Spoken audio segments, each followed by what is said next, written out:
बांग्लादेशी घुसपैठियों ने यहाँ हमारी बहू बेटियों का जो है कब्जा कर लिया, उसके साथ जबरदस्ती शादी कर ली है और हमारे लैंड पर कब्जा कर लिया।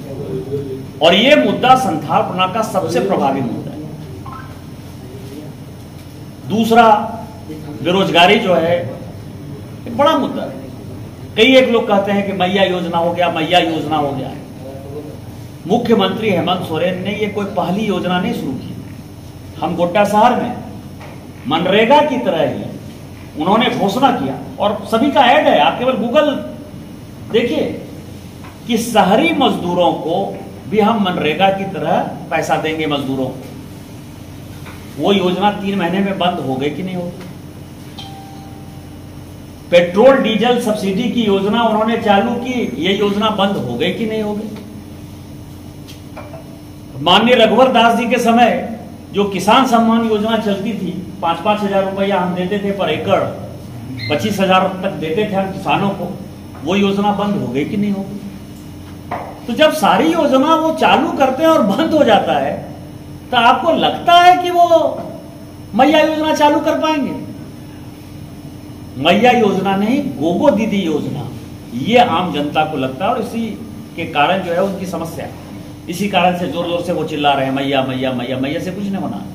सबको पता है कि हेमंत सोरेन में इतनी क्षमता नहीं है, इतनी विद्या नहीं है, इतनी बुद्धि नहीं है, आम जनता से उस आदमी को लेना देना नहीं है। भारतीय जनता पार्टी आएगी तो निश्चित तौर पर गोगो दीदी योजना के माध्यम से वो लोगों को सम्मान देगी, महिलाओं को सम्मान देगी। बेरोजगारी है, उन्होंने कहा कि हम आते ही 5 लाख कहा था ना कि 5 लाख लोगों को हम रोजगार दें। अब रोजगार कैसे आए, एक बड़ा सवाल। रोजगार सृजन के यहां 2 तरीके।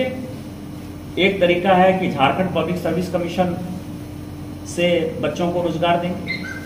दूसरा है स्टाफ सिलेक्शन कमीशन से, झारखंड स्टाफ सिलेक्शन कमीशन से रोजगार। यही तो है। आप ये बताइए कि झारखंड पब्लिक सर्विस कमीशन में कोई चेयरमैन है? नहीं। और झारखंड स्टेट सर्विस कमीशन जो है, जहां से कि क्लर्क पैदा होंगे, वहां का कौन चेयरमैन है? Acting chairman.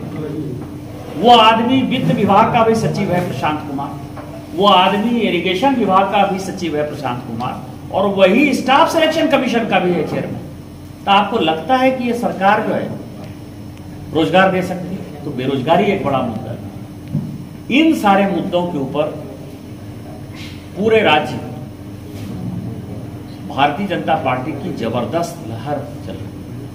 पिछली बार भी जो हम चुनाव हारे या हमारी सरकार नहीं बनी, उसमें से कुछ जगह हमने टिकट का गलत बंटवारा किया और जो बचा कुचा था हमने अपने सहयोगी दल को साथ में नहीं लिया। आजसू के साथ हमारा कोई समझौता नहीं था, जेडीयू के साथ हमारा समझौता नहीं था, लोजपा के साथ नहीं था, मतलब एनडीए जो है वो अलग अलग चुनाव है। आज हम पूरे मजबूती और मुस्तैदी के साथ चुनाव लड़ रहे हैं। और मैं ये बात जब कहता हूं तो इसलिए मैं कहता हूं कि उनके विधायक कौन थे? उमाशंकर अकेला बरही से विधायक थे, हमारे विधायक। हमने उनको टिकट नहीं देके दूसरे पार्टी से आए हुए आदमी को टिकट दे दिया, वो जेएमएम में चले गए, कांग्रेस में चले गए, वो चुनाव जीत गए।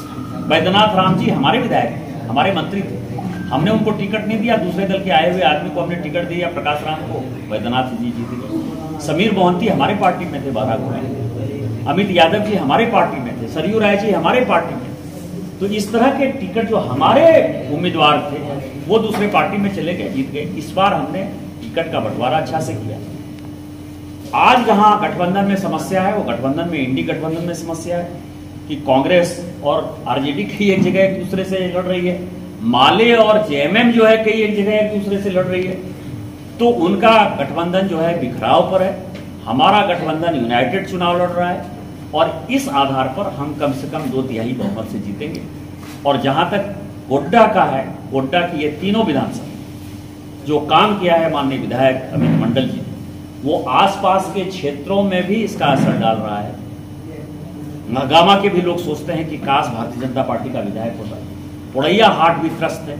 मेरे 6 विधानसभा में यदि कोई सबसे पिछड़ा क्षेत्र है, और मुझे 16वां साल एमपी रहते हुए ये स्वीकार करने में कतई संकोच नहीं है कि जिस एक क्षेत्र का मैं विकास नहीं कर पाया, जो अन्य 5 विधानसभा का मैं कर पाया, वो पोड़ैयाहाट है। क्योंकि पोड़ैयाहाट के विधायक को केवल करप्शन करना है, केवल ठेकेदारी करना है, केवल उसको, अभी आपको पता है कि प्रधानमंत्री ने जल जीवन मिशन में जो करप्शन के लिए कुछ फाइल बढ़ाया है, उसमें उनके सबसे बड़े ठेकेदार जो है श्यामाकांत यादव जी के बारे में ही कहा है, उसकी जांच भी चल रही है। आपको पता है कि ईडी की भी रेड वेट पड़ी थी उनके यहाँ, इनकम टैक्स के यहाँ। तो उससे जो है माननीय अमित मंडल जी के काम करने के कारण इसका असर महागामा में भी है, इसका असर निश्चित तौर पर पोड़ैयाहाट में भी है। और जो विकास, इस विकास ने संथालपना में एक ऐसा असर छोड़ा है कि हम 2/3 बहुमत से सरकार बनाएंगे और संथालपना की मैक्सिमम सीट 18 में से हम निश्चित तौर पर जीतेंगे। माननीय प्रधानमंत्री जी भी 13-14 तारीख का उनका संथालपना का समय निर्धारित हुआ है मेरी जानकारी के हिसाब से। तो एक वो दाहिना तरफ करेंगे देवघर की तरफ, और एक ये गोड्डा की तरफ करेंगे, चाहे वो गोड्डा कर लें, चाहे वो बोरियो कर लें, चाहे वो लिट्टीपाड़ा कर लें, बरहेट कर लें, कहीं भी कर लें। लेकिन संथालपना में उनका 2 कार्यक्रम निर्धारित है, और जब उनका कार्यक्रम 13-14 के बाद हो जाएगा तो हमको नहीं लगता कि अपोजिशन का कोई आदमी बचेगा।